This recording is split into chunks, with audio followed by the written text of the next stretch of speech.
Good afternoon, my respected teachers and my dear friend. My name is Mohit Misa. I am pursuing in pharmacy from Hyderabad Institute of Pharmaceutical Education Teachers, and my topic is stroke.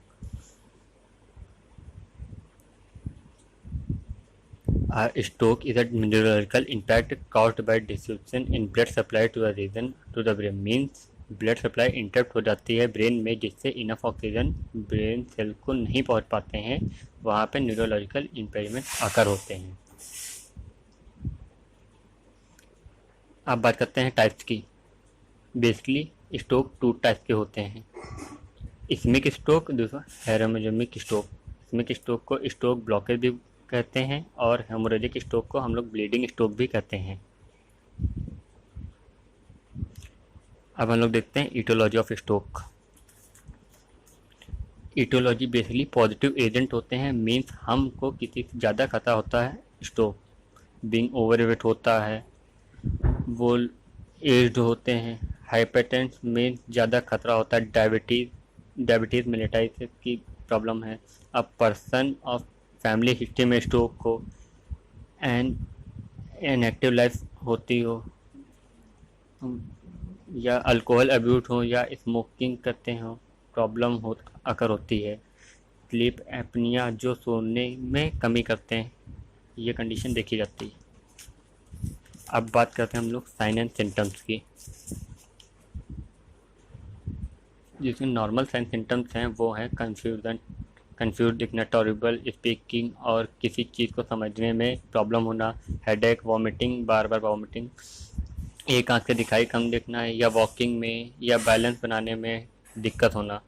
जो normal symptoms होते हैं stroke के, वो कुछ distance और depth नापने में problem होती है, या नई चीज़ें सीखने में प्रॉब्लम होती है, या जजमेंट अच्छा नहीं बना पाते हैं, या हम लोग अपनी सेफ्टी अवेयरनेस नहीं होता है, या नॉर्मल सिम्टम्स हैं स्ट्रोक के। बाकी और फेस या आर्म या लेग किसी एक साइड बॉडी के मूवमेंट में थोड़ी प्रॉब्लम होना, ये सब नॉर्मल साइन एंड सिम्टम्स होते हैं।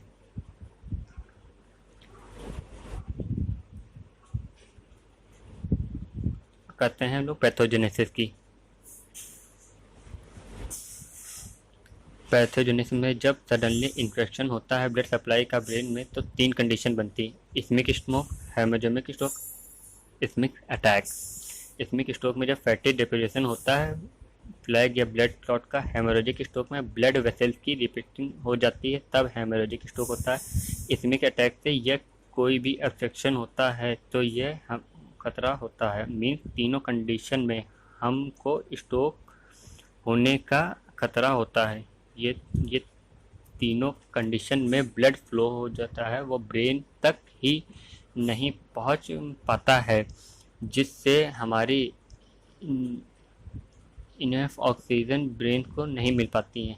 मीन्स इस्मिक स्ट्रोक, हेमोरेजिक स्ट्रोक हुआ या इस्मिक अटैक हुआ, इन तीनों कंडीशन में ब्लड सप्लाई होती है ब्रेन तक, इंटैक्ट हो जाती है, जिससे हमारे ब्रेन सेल होते हैं इनफैक्ट ऑक्सीजन नहीं मिल पाता है या न्यूट्रिएंट्स नहीं मिल पाता है, जिससे नॉर्मल फंक्शन कर रहे हैं। मीन्स हमारे बॉडी के जो नॉर्मल फंक्शन होते हैं, making and balance making and etc, वो अच्छे से नहीं हो पाते हैं, और जिससे स्ट्रोक या ब्रेन अटैक होते हैं। मीन्स नॉर्मल यही प्रोसीजर होता है स्ट्रोक के अकर होने का।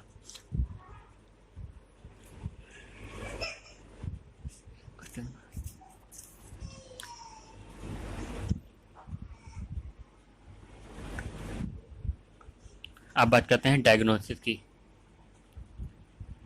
डायग्नोसिस कई प्रकार के होते हैं। फिजिकल एजुकेशन, इसमें फिजिकल डॉक्टर चेक करते हैं।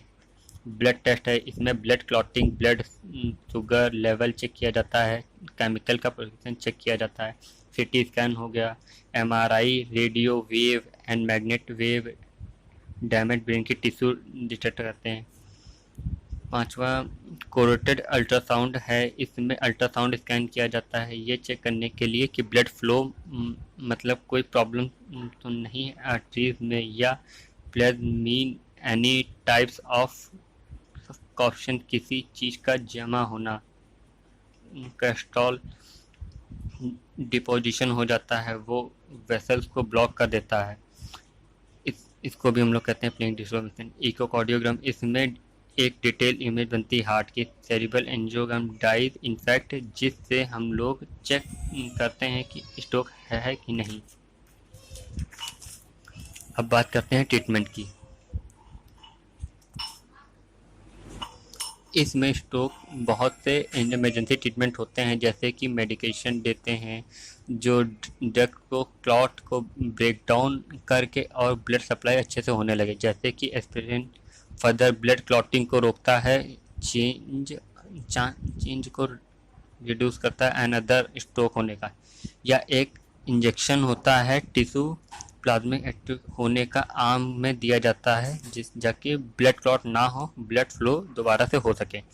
Rehabilitation mean stroke our life changing event होता है। ये पर्सन को फिजिकली और मेंटली इमोशनली हर तरीके से इफ़ेक्ट करते हैं। रिहेबिलिटेशन बहुत जगह होते हैं जहाँ पे स्पीच थेरेपी दी जाती है, फिजिकल थेरेपी दी जाती है, अकर थेरेपी दी जाती है, सपोर्ट ग्रुप या सपोर्ट फ्रॉम फैमिली एंड इसमें अलग अलग प्रकार के फिजिकली मेंटली पेशेंट को ठीक करने की कोशिश करते हैं। हेमोरेजिक स्ट्रोक का केवल anti oxidant anti platelet medication देना पड़ता है। इससे ही हेमोरेजिक स्ट्रोक ठीक किया जा सकता है।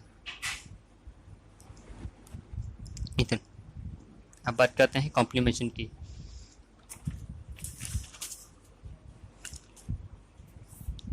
तो पैरालिसिस या loss of muscles movement, difficulty in talking and solving, memory loss, thinking distance, emotional problem, less control our emotional, pain बहुत होना आता है, चेंज ऑफ बिहेवियर में चेंज आता है, या मेमोरी लॉस हो जाने लगती है, जिससे हमें क्षमता कम हो जाती है, या बोलने में कठिनाई होती है, पैरालिसिस मसल मूवमेंट।